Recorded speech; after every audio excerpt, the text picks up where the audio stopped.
As tensions simmer on the Korean peninsula, North Korea's latest missile test sends a chilling message just as former President Donald Trump heads to South Korea for high-stakes meetings with world leaders. But here's where it gets controversial. While Trump insists he's focused on trade negotiations, his repeated hints at meeting North Korean leader Kim Jong Un have sparked speculation and criticism. Could this be a diplomatic breakthrough or a risky photo op? Let's dive in. 1. The third-term debate, Trump's ambiguous ambitions. Aboard Air Force One, Trump candidly admitted to reporters that U.S. law prohibits him from running for a third term, calling it too bad. "If you read it, it's pretty clear," he quipped. The 22nd Amendment explicitly bans presidents from seeking more than 2 terms, yet rumors persist.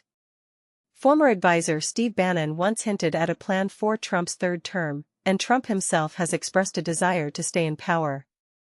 Interestingly, he's floated the idea of running as vice president, a loophole to bypass the constitutional ban. But is this a genuine strategy or just political theater?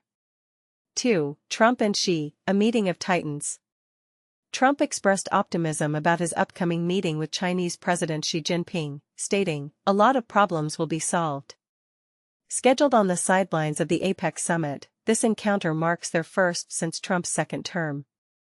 Trade negotiations are front and center, with both sides recently agreeing on a framework addressing tariffs, TikTok, and rare earths. But will this meeting deliver concrete results, or is it just another handshake for the cameras? 3. The Kim Jong Un wildcard.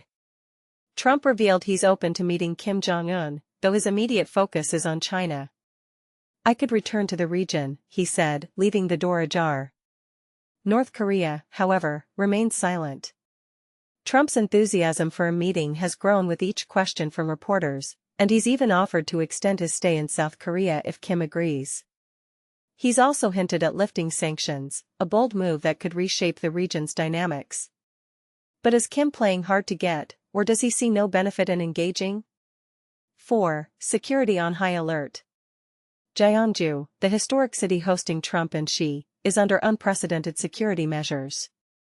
The Hilton and Colon hotels, where the leaders will stay, have fortified their executive suites with bulletproof glass and tightened surveillance. Nearly 20,000 personnel, anti-drone systems, and armored vehicles are deployed to secure the APEC summit. With so much at stake, can the city handle the pressure? 5. The ghost of Kim Jong Un. While trade dominates the APEC agenda, Kim Jong Un's absence looms large. Speculation swirls that Trump might visit the border for a symbolic meeting with Kim, their first since 2019. Trump seems eager, but Kim's recent actions tell a different story. He's dispatched his top diplomat to Moscow and test-fired missiles, signaling defiance. Is Kim snubbing Trump, or is he simply asserting his nuclear prowess? 6. North Korea's missile message. North Korea's cruise missile test, just a day before Trump's arrival, was a calculated move. State media called it a reminder of their nuclear might, though it didn't violate UN resolutions. The timing, however, feels like a rebuke to Trump's overtures. Is this a power play, or is North Korea drawing a red line around its nuclear program? 7. Trump's South Korea arrival. Trump's visit to South Korea caps his 3-nation tour, with a meeting with President Lee Jae-myung topping his agenda. Lee is under pressure to finalize a trade deal and secure a 15% tariff rate for South Korean exports to the U.S. Meanwhile, North Korea's missile test adds urgency to Trump's engagements. Can Trump balance diplomacy and deal-making, or will regional tensions derail his plans? Controversy and comment hooks. Trump's hints at a third term, his overtures to Kim Jong Un, and North Korea's missile test all raise critical questions. Is Trump's Asia trip a diplomatic masterstroke or a risky gamble? And what does North Korea's defiance mean for regional stability?